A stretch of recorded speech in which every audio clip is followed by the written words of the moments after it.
سبيل الدموع سبيل مريح، تنهدى يا صاحي كي تستريح وبث الدعاء.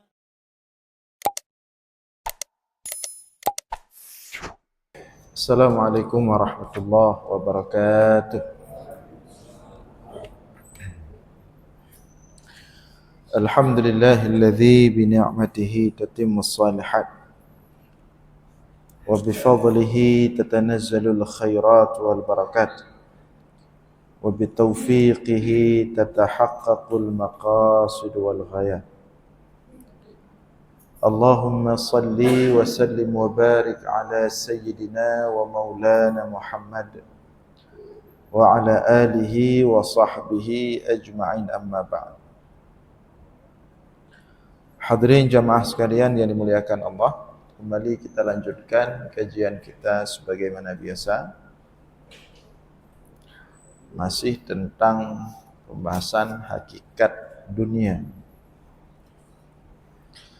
Qala al-musannifu rahimahullahu ta'ala, nafa'ana Allah bihi wa bi'ulumihi wa afadha alaina min barakatihi, Allahumma amin. Al-qismu salisu wa huwa mutawassitun bainat tarafaini, kullu haddin fil ajil mu'ayyanun ala a'malil akhirah, mu'inun ala a'malil akhirati, ka qadril quti minat ta'ami wal qamisil wahidil khashani, wa kullu ma la budda minhu liyata'atta lil insani al-baqa'u was-sihhatu allati biha yatawassalu ila al-ilmi wal-amal. Wa hadha laysa min ad-dunya kal-qism al-awwali li'annahu mu'inun 'ala al-qism al-awwali wa wasilatun ilayhi. Famahma tanawalahu al-'abdu 'ala qasdi al-isti'anati bihi 'ala al-'ilmi wal-'amali lam yakun bihi mutanawilan lid-dunya wa lam yasir bihi min abna'id dunya, wa in kana ba'ithuhu al-haddul ajilu duna al-isti'anati 'ala at-taqwa iltahaqa bil qism ats-tsani wa sara min jumlatid dunya. Bagian yang ketiga daripada kenikmatan-kenikmatan yang ada di dunia. Jadi kenikmatan-kenikmatan yang ada di dunia, ada yang dia itu adalah akhirat, artinya kembali kepada kategori akhirat walaupun kenikmatan itu dirasakan di dunia. Ada juga kenikmatan-kenikmatan dunia yang memang itulah hakikat dunia, yang dimana pada kenikmatan itu tidak ada nilai-nilai akhirat. Artinya tidak sampai kepada akhirat. Nah, yang ketiga yang kita bahas pada malam ini antara kedua hal tersebut. Jadi kenikmatan-kenikmatan di dunia, ada yang itulah dikatakan dengan dunia, tapi ada juga kenikmatan dunia, namun dia tidak dikategorikan kepada dunia, tetapi dia dikategorikan kepada akhirat. Contoh kenikmatan yang kita sampaikan sebelumnya, kenikmatan-kenikmatan di dunia yang kita rasakan di dunia, yang dirasakan oleh manusia di dunia, walaupun itu satu kenikmatan yang didapatkan di dunia, tetapi tidak dikatakan itu dunia dalam makna yang tercela, tetapi justru itu dipuji. Misalnya kenikmatan yang dirasakan oleh seorang hamba dalam beribadah kepada Allah. Ada banyak hamba-hamba Allah yang dia kenikmatannya itu dalam ketaatan, yang dia kenikmatan itu dalam solat. Artinya dia daripada menikmati dunia, makan-makan, minum-minum, jalan-jalan, dia lebih suka solat, lebih nikmat kalau solat. Jadi kenikmatan yang dia dapatkan dalam solat jauh melebihi kenikmatan ini yang didapatkan oleh orang dengan makan, minum, yang disukai, ya, jalan-jalan dengan berbagai macam hal-hal dunia. Dia lebih nikmat dengan solat. Sehingga sampai ada yang berdoa, kemarin itu kita sampaikan, ada yang sampai orang-orang saleh dulu, ulama salafus saleh sampai berdoa kepada Allah, ya Allah, hendaklah semoga sujud saya di dunia ini terus berlanjut sampai ke alam kubur. Di saking dia menikmati sujud di dunia, dia pengen di kubur itu ada sujud. Tentu ini berkebalikan dengan mungkin kita yang tingkat hidupnya mentang kohek kada semayang, aku apa tu. Apalagi bersambung lagi ke akhirat misalnya. Di dunia saya kita sudah capek sekali. Tingkat salat 5 waktu saja kita sudah capek sekali. Ini mau masuk Ramadan 8 rakaat, 20 rakaat. Oh, merah-ruh ni. Nah, tetapi ada orang-orang yang justru salat itu dia nikmat. Dia menikmati. Kalau bisa jangan 20 rakaat, jangan 8 rakaat, jangan 20 rakaat tarawih sepanjang malam. Seperti di Yaman itu. Di Yaman di sana tarawih itu sepanjang malam. Bagaimana maksudnya sepanjang malam? Ada masjid siap isya langsung tarawih sampai jam 10. Ada masjid yang tarawihnya baru mulai jam 10 malam. Ada masjid tarawihnya baru mulai jam 2 malam. Jadi sampai sahur itu di Yaman itu tarawih sepanjang malam. Jadi kita tinggal pilih, kalau mau tarawih langsung siap isya, cari masjid yang langsung tarawih siap isya. Kalau mau istirahat dulu, capek sekali tadi siang, istirahat dulu setelah isya, nanti bangun jam 10, tinggal ke masjid yang tarawihnya mulai jam 10. Atau kalau mau istirahat juga, lanjut istirahat dulu, mau tarawih nanti jam 2, buat alarm bangun jam 2, sudah ada masjid tarawihnya jam 2 sampai sahur. Ada orang di Yaman itu, seperti Habib Umar itu, salah seorangnya, yang mereka itu selesai tarawih di masjid yang mengadakan tarawih siang isya, dia cari masjid lain berikutnya yang tarawihnya mulai jam 10, lanjut lagi salat malam. Selesai yang masjid jam 10 sampai jam setengah 2, dia keluar masjid itu cari masjid lagi yang lanjut lagi tarawihnya mulai jam 2. Setiap malam Ramadan sepanjang malam dia salat. Kenapa sampai bisa begitu? Salat itu satu kenikmatan besar. Seperti penikmat kopi yang duduk dengan santai di kedai kopi, menikmati kopi, becut-becut, leje. Begitulah dia menikmati solat. Kenikmatannya nikmat. Yang tadi penikmat kopi nikmat, yang solat nikmat. Tapi yang penikmat kopi sampai berjam-jam ini sudah ke arah dunia. Tapi penikmat solat yang sudah menikmati solat, ini tidak dikatakan dunia. Walaupun sama-sama nikmat ini dirasakan di dunia. Nah, demikian juga orang yang misalnya sudah nikmat dengan puasa. Ada orang dia kalau sudah puasa Senin Kamis nikmat sekali. Hatinya, jiwanya, fisiknya, badannya. Bahkan tidak cukup dengan Senin Kamis, dia sudah melanjutkan dengan puasa Daud, sudah kenikmatan besar bagi dia. Justru kalau orang yang enggak biasa puasa, tiba-tiba puasa sakit, dia justru sebaliknya. Karena sudah terbiasa puasa Daud, sudah menikmati, 3 tinggal hana dah. Demikian juga ada orang yang sudah menikmati zikir. Ya, sudah ada orang yang sudah mengamalkan zikir pagi petang itu. Selesai salat subuh dia sudah menikmati zikir itu. Sudah dia sudah paham maknanya, sudah dia renungi, sudah dia baca, dia hayati. Demikian juga menjelang maghrib. Ya. Ini kenikmatan-kenikmatan luar biasa. Ya. Kenikmatan-kenikmatan yang memang tiada tara bagi penikmatnya. Sampai seperti Rasulullah, saking nikmatnya dia salat malam, setiap malam tidak sadar tumitnya sudah retak. Nah, itulah sang penikmat sejati terhadap sesuatu yang dia nikmati. Tidak sadar tubuhnya kadang-kadang sudah rusak. Kakinya sudah retak, tumitnya sudah retak. Berjam-jam dia berdiri solat. Begitu dia menikmati solat itu. Kata Ibnu Taimiyah, ya, dan juga ada juga ulama lain mengatakan, seandainya raja-raja dunia mengetahui nikmat yang Allah berikan, surga yang Allah berikan dalam hati kami, maka sungguh raja-raja itu akan datang untuk membunuh kami demi mendapatkan, merebutkan nikmat surga yang Allah berikan dalam hati kami. Tentu kita yang mungkin belum mendapatkan nikmat itu, ya kita ya belum bisa merasakan sejauh mana nikmat manisnya ibadah itu. Tapi saya kira walaupun kita tidak mendapatkan terlalu dalam, tapi percikan-percikan ibadah itu sebagai orang yang sudah sujud kepada Allah puluhan tahun pasti dapat.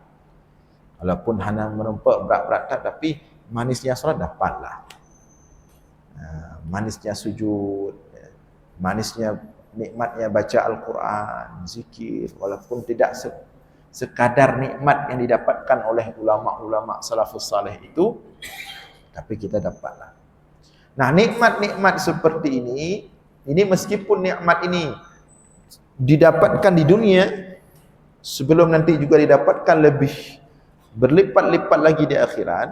Nah, nikmat yang didapatkan di dunia seperti ini tidak digolongkan kepada dunia, walaupun nikmat ini didapatkan di dunia.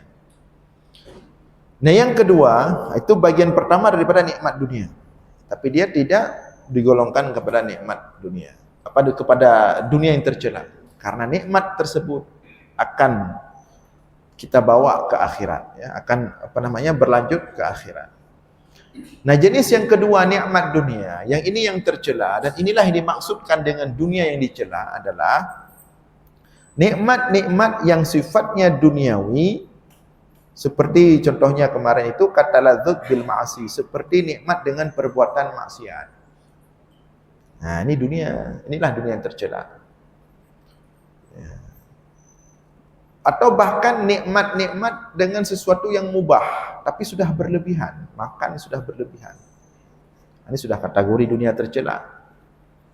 Nah, termasuk penikmat rokok, ini sudah tercela ini. Penikmat rokok bukan mubah. Tingkat penikmat yang mubah saja, kalau sudah berlebihan, ini sudah tercela. Minum kopi, kalau nanti dijelaskan pada poin ketiga, kalau sesuai kebutuhan untuk menyegarkan badan, untuk menyemangati pagi, ini masih belum dikatakan dunia. Ada itu kita minum kopi karena kebutuhan kita untuk beraktivitas, melakukan hal-hal yang bermanfaat agar semangat, itu belum dikatakan dunia. Tapi kalau sudah kopi, bunga kopi, sebuah kopi, positif kopi, leho kopi, sepot kopi, malam kopi, ini sudah tercela. Ini sudah berlebihan. Tapi kalau itulah yang dikatakan dengan perkara mubah, menikmati perkara mubah. Kalau sudah di atas kebutuhan, itu sudah dunia tercela. Tapi kalau qadral hajat, masih sesuai dengan kebutuhan, ini belum dikatakan dunia. Inilah yang kemudian kita harus hati-hati mengkategorikan perbuatan seseorang itu, apakah itu perbuatan dunia yang dicela atau tidak. Jadi jangan sembarangan kemudian mengomentari perbuatan orang, aduh lihat dunia. Bisa jadi yang mengomentari yang ahli dunia. Ya. Nah, jadi tidak semua perkara mubah yang itu merupakan kenikmatan dunia langsung kemudian dikategorikan itu dunia tercela, tidak. Selama qadral hajat, sesuai kebutuhan. Tapi kalau sudah melebihi, ini baru. Dan itu sudah dijelaskan kemarin, ya, sudah kita jelaskan panjang lebar tentang yang dikatakan nikmat dunia yang itu dikategorikan kepada dunia yang tercela. Nah, sekarang yang ketiga. Yang ketiga ini berada di antara yang pertama, yang nikmat dunia tapi tidak dikatakan dunia tercela. Antara itu dengan antara nikmat dunia yang memang itu adalah bagian dunia yang tercela. Nah, yang tengah-tengah ini, yang ketiga ini, wa huwa mutawassitun bainat tarafain. Yang ketiga ini kategori ya, kenikmatan dunia yang dia itu berada di tengah-tengah antara kedua di atas. Kullu haddin fil ajil, setiap satu kenikmatan yang didapatkan di dunia, mu'ainon ala a'malil akhirah, tetapi membantu untuk melakukan amalan-amalan akhirat. Nah, dia tidak bisa langsung dikatakan dunia tercela. Apa contohnya?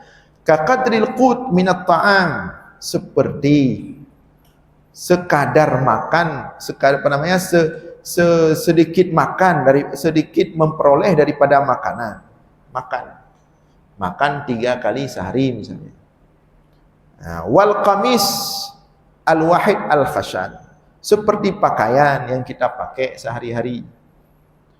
Wa kullu ma la budda minhu liyata'atta lil insan, dan setiap sesuatu yang mesti ya dilakukan oleh manusia, sehingga dengan ada sesuatu tersebut maka manusia itu bisa terus hidup dengan baik, dia sehat badannya.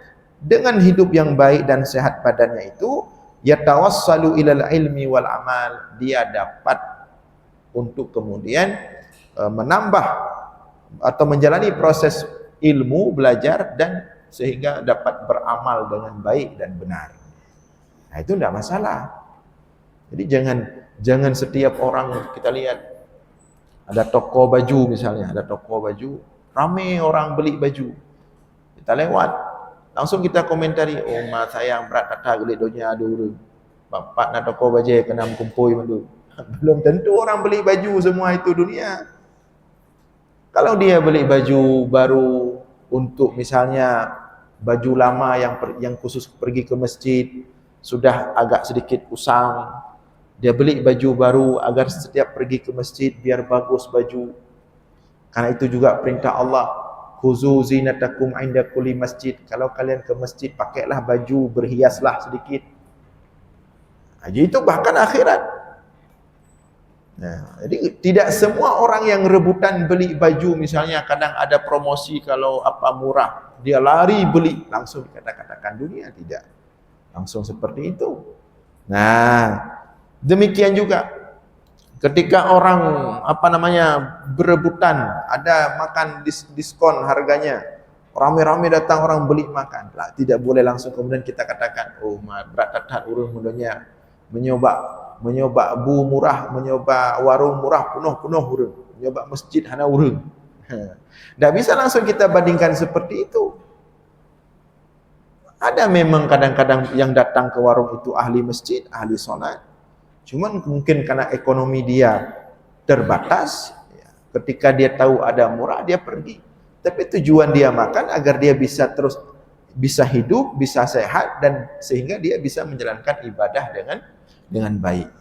Nah, ini tidak bisa langsung kemudian kita katakan dunia. Ya. Wa hadza laisa minad dunya kal qismil awal. Ini tidak dikategorikan dunia yang tercela. Jadi sama kedudukannya dengan yang pertama tadi, kenikmatan tapi dibawa untuk akhirat atau untuk beramal akhirat. Kenapa demikian? Li'annahu mu'inun 'alal qismil awwali wa wasilatun ilaihi. Karena kenikmatan yang dia dapatkan itu daripada kebutuhan makan, pakaian, ya, itu membantu untuk bagian yang pertama tadi, yaitu ibadah, wa wasilah ilaihi, sebagai media untuk bisa ibadah. Nah, kita kalau baju enggak bagus, atau baju sudah lama, sudah kotor, kan enggak nikmat ibadah, enggak nikmat solat. Nah, enggak pakai minyak wangi, kan enggak nyaman solat. Nah, jadi kita pakai, beli baju bagus, beli minyak wangi, bahkan kalau bisa agak mahal sedikit, biar aromanya itu bukan hanya wangi tapi menyejukkan. Karena kalau sekedar wangi tapi tajam, itu mengganggu juga sholat. Jadi belum tentu orang beli minyak wangi dengan harga sampai ratusan ribu, bahkan mungkin jutaan, satu botol kecil itu langsung kita katakan dunia. Ya. Kalau tujuannya dia sengaja beli yang mahal sedikit parfum itu agar aromanya lebih menyejukkan, lebih menenangkan. Jadi kalau dia salat lebih terasa nikmat. Nah, itu jatuhnya ke akhirat. Nah, bisa jadi orang yang beli parfum justru harga murah 10.000. Bisa jadi itu yang dunia. Kalau tujuannya dia beli parfum itu untuk ada sesuatu yang lain misalnya. Nah, ya. Jadi hal tersebut apabila kebutuhannya itu sekadar hajat atau membantu kepada akhirat atau ilmu dan amal, maka itu sama kedudukannya dengan bagian pertama, yaitu ibadah, dan itu bernilai akhirat, tidak masuk dalam kategori dunia yang tercela. Maka famahma tanawalahul abdu ala qasdil isti'anati bihi ala ilmi wal amali lam yakun bihi mutanawilan lid dunya wa lam yasir bihi min abna'id dunya. Maka selama kenikmatan yang didapatkan oleh seorang hamba daripada dunia ini, kenikmatan, keindahan, ya, tetapi tujuannya alal qasdil isti'anah, tujuannya untuk membantu dia, bihi alal ilmi, untuk berilmu, wal amali, untuk beramal. Beli kendaraan agak bagus sedikit. Jadi jangan langsung kita melihat misalnya ada orang beli kendaraan agak sedikit bagus, mewah, langsung kita katakan, oh makam donya. Nggak bisa. Dan seperti itu cara menilai dunia yang tercela. Seperti misalnya kita lihat hari ini ada kadang-kadang ulama, kadang-kadang pakai mobil mewah. Langsung kita peto makabih mudonya ada ulama. Punya tingkah ulama kamdonya bolong kamu ya. Mereka itu setiap hari dari satu kabupaten ke kabupaten yang lain, dari satu provinsi ke provinsi yang lain. Jarak yang mereka tempuh siang malam sana ke sini, umurnya sudah lanjut. Kalau kendaraan yang mereka naiki, mereka duduki, tidak membantu menunjang kenyamanan untuk terjadi proses mengajarkan ilmu kepada umat, itu bisa memudaratkan diri mereka. Jadi mereka memakai fasilitas itu untuk penunjang lancarnya kegiatan mereka, yang itu ilmu dan amal, itu tidak bisa dikategorikan kepada dunia.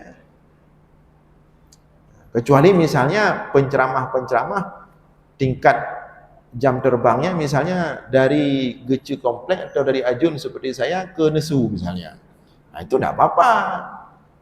Nah, itu boleh misalnya kalau misalnya besok lusa pakai mobil mewah. Nyan kamdonya. Ya. Nah, jadi tidak boleh kita pukul sama rata. Tidak boleh kita samakan dengan kita. Nah, kita rumah memang di samping di sini rumah kita tidak apa-apa. Nah, jadi hati-hati.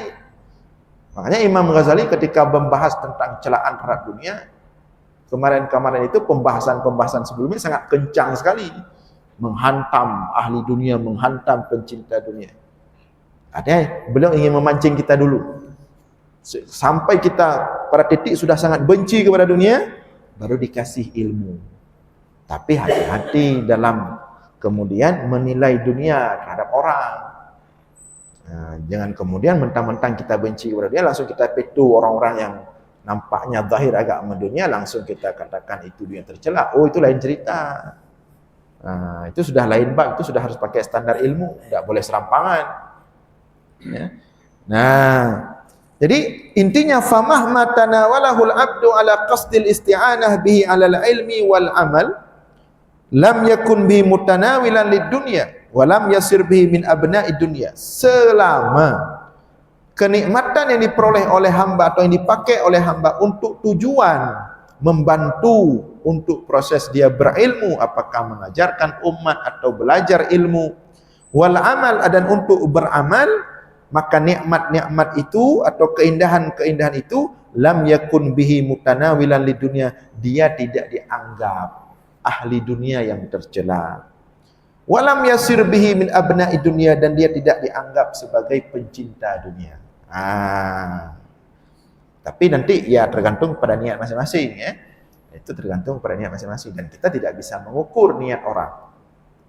Tetapi wa in kana ba'ithuhu al-haddul ajil duna al-isti'anah 'ala taqwa iltahaqa bitsani wa sara min jumlatid dunya. Akan tetapi jika niatnya menggunakan kenikmatan tadi, bermewah-mewah tadi, ya, fasilitas yang agak mewah tadi, bahkan makan minum, kalau walaupun sekedar makan minum, kalau ba'isuhu tujuannya, niatnya al-haddul ajil, untuk sekedar kenikmatan dunia, tidak ada niat untuk bertambah ilmu dan amal atau amalan akhirat, dunas isti'anah ala taqwa, tanpa niat makan minum itu atau kenikmatan lain untuk membantu kepada ketakwaan, iltahaqa bil qismi tsani wa sara min jumlatid dunya. Maka ini masuk dalam kategori yang pertama tadi, yang kedua tadi. Maka dia dikategorikan min jumlatid dunya, bagian daripada dunia yang tercela. Jadi sehingga kalau kita pakai standar ilmu ini, bahkan orang yang menggunakan mungkin fasilitas yang agak mewah justru dia adalah ahli akhirat. Orang yang menggunakan fasilitas yang bahkan sederhana bisa jadi dia ahli dunia. Tergantung kepada niat. Nah, maka di sini kita harus hati-hati. Standar nilai seseorang itu sudah betul-betul ahli dunia atau bukan dari zahir dilihat. Nah, bukan dari zahir dilihat. Ada orang mencoba untuk sederhana untuk pedih. Ada tawaduk ro, pesederhana ro. Tapi tujuannya bukan karena Allah. Untuk menarik perhatian orang, ngaikeun kok yang sederhana dah. Ngaikeun kok yang haik gedonya. Tidak nafsu kepada donya. Justru inilah ahli dunia. Maka seperti Ibnu Athaillah As-Sakandari mengatakan dari awal kitab Al-Hikamnya, man asbata li nafsihi tawadu'an fahuwa mutakabbirun haqqa. Orang yang tawadukkan diri itulah orang yang sombong. Pegat-pegat ro tawaduk. Karena tawaduk itu bukan pegat-pegat, tapi gerakan hati. Ketika seseorang hatinya merasa dia yang paling kurang amalan, dia yang paling sedikit ilmunya, dia yang paling banyak dosanya, itulah tawaduk. Tapi ketika dia tawadukkan diri dengan tujuan agar dia paling tinggi di sini derajatnya, itulah sombong. Jadi tawaduk itu bukan amalan zahir, tapi dia amalan hati. Nah, orang badan tawaduk dro, tunduk dro, tapi hati penuh kesombongan. Ingin dia yang berkuasa, ingin dia yang paling tinggi, dia yang paling dihormati, dibesarkan. Kalau enggak disapa, marah dia. Kalau enggak disalam, marah. Hati menggerutu, Tuhan itu rilung, ini om tidak. Zahirnya mentawadukkan diri. Nah, makanya di sini ada standar yang sangat detail yang harus kita perhatikan. Dan kita kalau sudah punya ilmu seperti ini, jangan lagi seperti orang yang enggak punya ilmu. Nah, karena di luar sana kadang-kadang banyak orang dalam menilai orang lain tidak pakai ilmu, pakai perasaan. Begitu melihat orang langsung tropetu donya ya. Begitu melihat yang agak lebih ini, nyo yang akhirat. Kalau begitu cara kita melihat, kita akan tertipu. Kita tidak akan pernah sampai kepada jalan yang betul-betul jalan menuju Allah. Kita karena melihat sesuatu dengan casing. Dan itulah kondisi sebagian umat hari ini. Ya. Niatnya, rencananya mengikuti seorang sang guru yang betul-betul ikhlas, yang murni karena Allah. Tapi karena hanya melihat dari casing, karuh mengikuti yang sang guru padahal syaitan. Ya. Padahal provokator, penghancur umat. Ini karena melihat dari casing. Dan ini harus diperhatikan baik-baik. Jadi hati-hati menilai orang dari luar. Kalau ingin menilai orang itu, tak boleh sehari dari 2 hari, enggak boleh dari penampilan dia, enggak boleh dari gaya dia. Dengar apa yang dia sampaikan. Sekali, 2 kali, 3 kali ilmu yang dia sampaikan, cara dia menyampaikan. Yang pertama, apakah dia membawa umat kepada Allah atau dia membawa umat kepada dirinya sendiri? Yang kedua, lihat keikhlasannya dari cara dia menyampaikan ilmu. Ya. Kemudian yang ketiga, lihat kebenaran ilmu yang dia sampaikan. Bagaimana cara kita mengetahui kebenaran ilmu yang dia sampaikan? Harus ada perbandingan. Kita nggak cukup berguru hanya pada satu guru. Kalau kita berguru hanya pada satu guru, kita bahaya. Tidak ada standar kebenaran. Artinya kita akan terbawa, kebenaran itu hanya ada pada guru kita itu satu orang saja. Itu bahaya. Kebenaran itu nggak boleh ada pada manusia. Kebenaran itu hanya ada pada Allah. Tapi punya gede tamu gure, saboh gure, ini bahaya. Kita akan menganggap dia yang kenyang paling betul. Bahkan kita akan orang-orang lain yang agak menyanggah dengan dia, semua kita anggap salah. Yang betul yang malam Sabtu misalnya. Lain kan mandu. Itu bahaya. Karena kita nggak ada bandingan. Nggak ada bandingan pemahaman. Maka kalau kita lihat para ulama itu, Imam Hanafi, gurunya sampai 1000 lebih. 1000 lebih gure dari kalangan sahabat, dari kalangan tabi'in, guru-gurunya.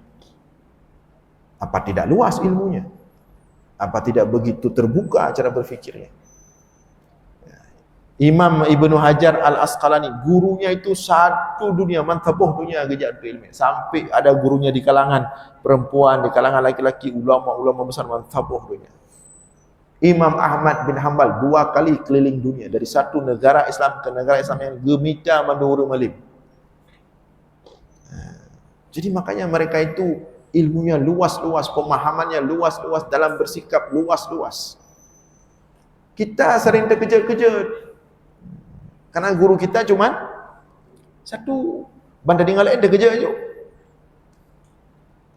Umat kalain kau nya pekaya. Nah, ada yang baru kita puji kalau nya betul. Nya pernah lo dengar. Standar kebenaran nak pernah dengar dah yo. Nyambah standar kebenaran. Kita yang pernah dengar. Berarti kahayutan yo. Ban hantam dah dengar langsung salah aja. Nyantah hantam dah dengar lain dah ya. Maka banyak guru harus itu. Nah, ya. Jadi inilah ya di antara standar kita menilai mana dunia yang tercela, mana yang dunia tapi itu bernilai akhirat. Maka wala yabqa ma'al abdi wa in kana ba'isu al-haddul ajil duna al-isti'anah 'ala taqwa iltahaqa bil qismi sani wa sara min jumlatid dunya. Jadi jika niat daripada si hamba tersebut dengan kenikmatan-kenikmatan tadi yang dia dapatkan di dunia tidak untuk membantu dia kepada ketakwaan, dia masuk kepada kategori dunia yang tercela.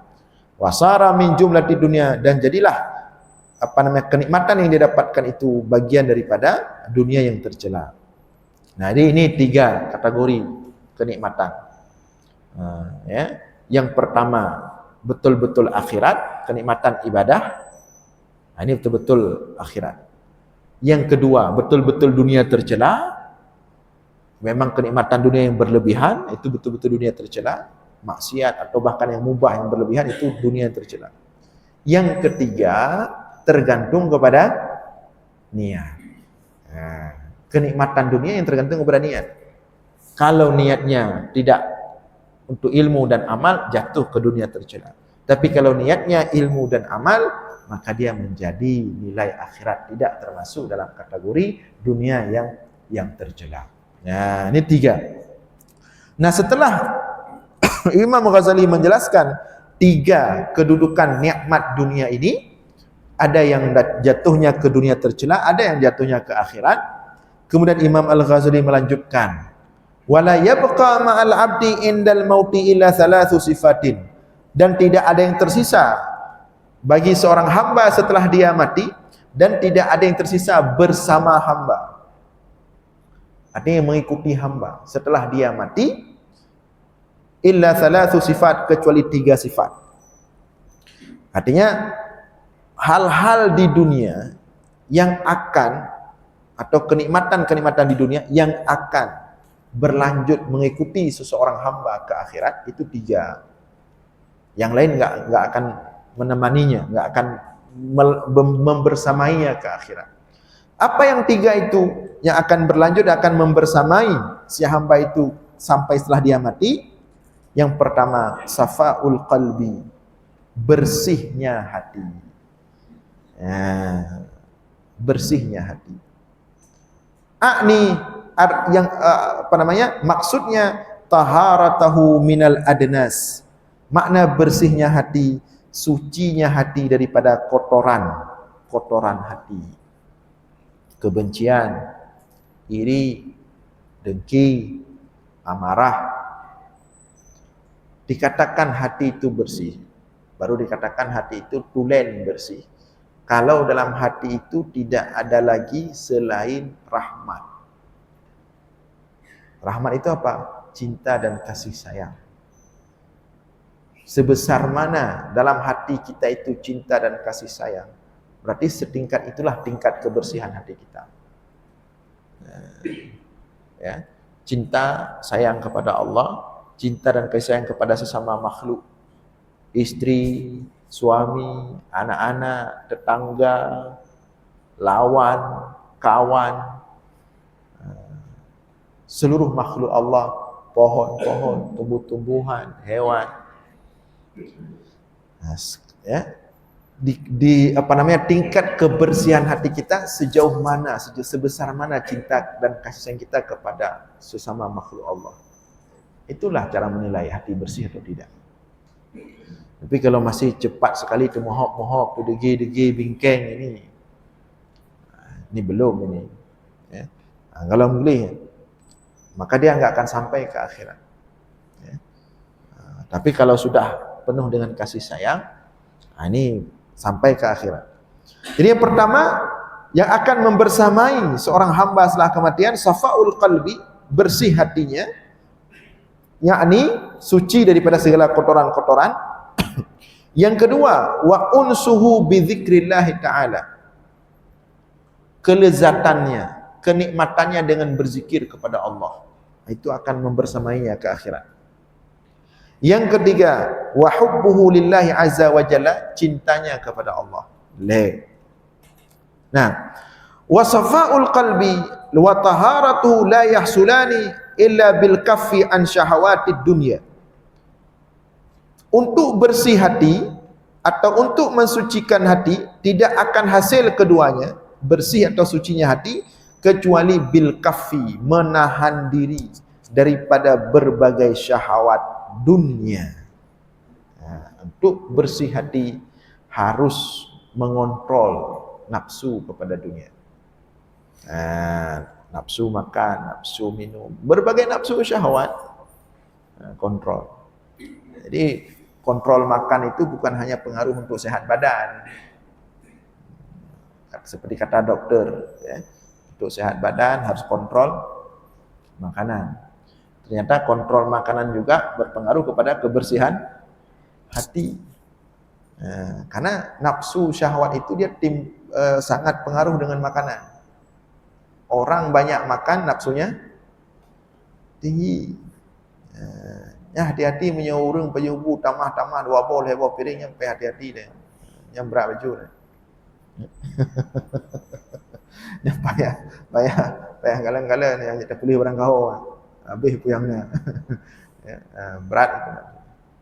Tapi kalau orang sudah bisa mengontrol makanannya secukupnya, ini lebih aman. InsyaAllah hatinya terjaga. Artinya dia membantu untuk membersihkan hati. Jadi kata Imam Ghazali, untuk bersih hati harus tidak ada cara lain, bil kaffi, menahan diri daripada syahwat terhadap dunia. Atur ulang semua. Restart ulang semua. Ya. hasrat kita kepada dunia, kepada jabatan, kepada popularitas, kepada perempuan atau sebaliknya, kepada kekayaan, kepada ini kita harus atur ulang. Kalau kita memang punya keinginan untuk membersihkan hati, ini semua harus kita atur ulang. Cek balik semua, buat format balik semua. Ya, buat pola baru dan harus terkontrol semua. Tidak boleh lagi berlebihan. Ya. Itu untuk bersih hati. Makanya kalau di kalangan ulama tasawuf, ketika mereka punya salah satu tarikat itu ada namanya suluk atau kalut namanya.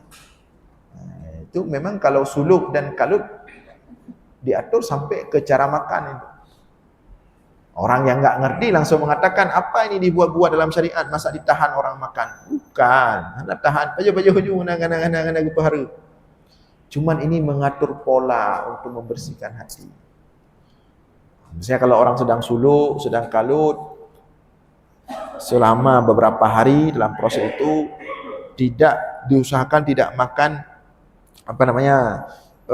makanan atau makanan yang berdarah, ya. Daging stop dulu, termasuk ikan stop dulu. Jadi apa juga yang dimakan selama proses suluk kalut itu, ya hukum masin, buah mana, paling sayur-sayur, dah nasi. Ternyata itu dirasakan oleh mereka. Saat proses suluk itu terjadi, mereka lebih terkontrol. Ya, enggak lagi suluk, lagi teringat ke dia rumah, lagi terkontrol. Ini membuktikan bahwa ternyata makanan, apalagi dalam jumlah yang berlebihan, itu mempengaruhi kepada syahwat, kepada nafsu, kepada ya, maka dikontrol oleh mereka. Diatur itu. Termasuk malah diatur orang yang masak. Orang yang masak itu tidak boleh orang yang enggak solat. Bahkan ketika masak itu harus sambil berzikir, diatur. Ternyata itu pengaruh juga. Makanya kita kalau sudah agak aneh-aneh, kita harus cek juga orang yang sering kita minum kopi itu solat apa enggak. Ya, kadang kamlain taknya.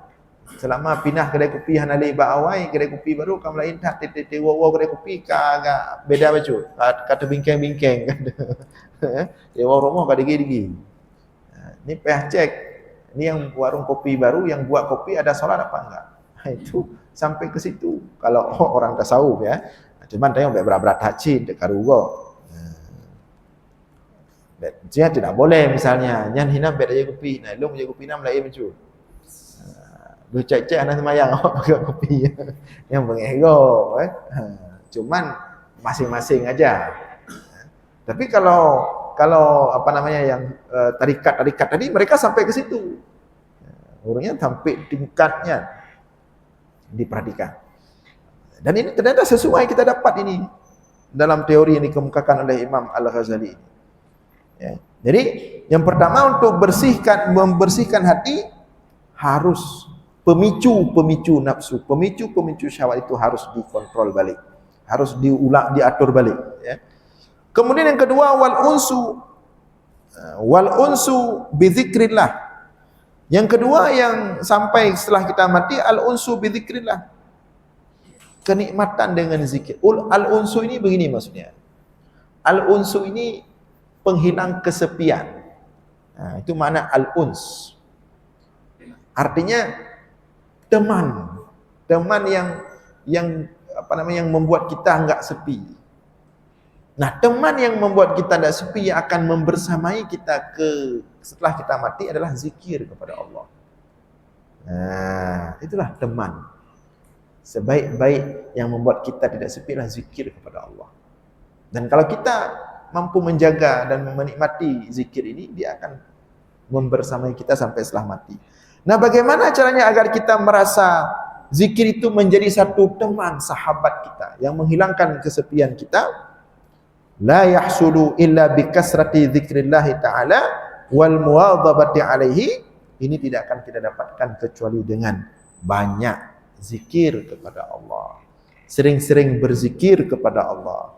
Banyak-banyak berzikir kepada Allah dan muwadhabah. Muwadhabah ini harus rutin. Seperti yang pernah kita sampaikan, ya, paling kurang kalau kita belum misalnya belumlah kita punya wirid khusus. Tapi seharusnya kita sudah pada tingkat punya wirid khusus. Tapi setidaknya kalau kita belum punya wirid-wirid khusus, artinya belum punya zikir-zikir khusus yang kita amalkan pada waktu tertentu, paling tidak kita jaga saja zikir yang sudah diatur sama Rasulullah sampai kita menikmatinya. Apa itu zikir yang sudah diatur oleh Rasulullah? Yang pertama, zikir setiap selesai sholat lima waktu. Itu saja kita jaga dulu. Setiap sholat 5 waktu Rasulullah sudah mengatur. Jangan buru-buru, nikmati sesekali. Oh, kejam karat-karatan. Nikmati istighfar 3 kali, ya. Allahumma antas salam wa minkas salam. Allahumma la mani'a lima a'taita wa la mudas turusji. Kemudian baca wa ilahukum ilahu wahid. Kemudian ayat kursi. Kemudian laqad ja'akum rasulun min anfusikum. Kemudian tasbih 33 kali. Tahmid 33 kali, takbir 33 kali. Kemudian sedikit berdoa. Itu saja dimuwadhabahkan, jaga. Sampai betul-betul kita mendapatkan kenikmatan di situ. Jangan kita anggap remeh. Tapi kadang-kadang kita anggap remeh, anggap biasa. Menyona hana tak mengkarat, tak meratib, hana tak berangkat aja. Tapi betul-betul kita jaga. Itu saja sebenarnya. Belum berbicara kita dengan zikir-zikir tertentu, mengamalkan zikir pagi petang itu dalam bukunya itu, atau zikir-zikir khusus di sepertiga malam, itu mungkin sudah lebih jauh. Tapi setingkat selesai sholat 5 waktu saja kalau mampu kita jaga, itu sudah al-unsu billah. Kita sudah punya teman yang luar biasa. Zikir kepada Allah. Dan itu akan membersamai kita sampai nanti setelah kita mati. Nah, hadirin sekalian yang dimuliakan oleh Allah, ini cuma karena sudah masuk waktu Isya. InsyaAllah kita lanjutkan malam Sabtu depan. Demikian, mudah-mudahan ada manfaat. Aqulu qawli hadza wa astaghfirullah li wa lakum. Wassalamualaikum warahmatullahi wabarakatuh.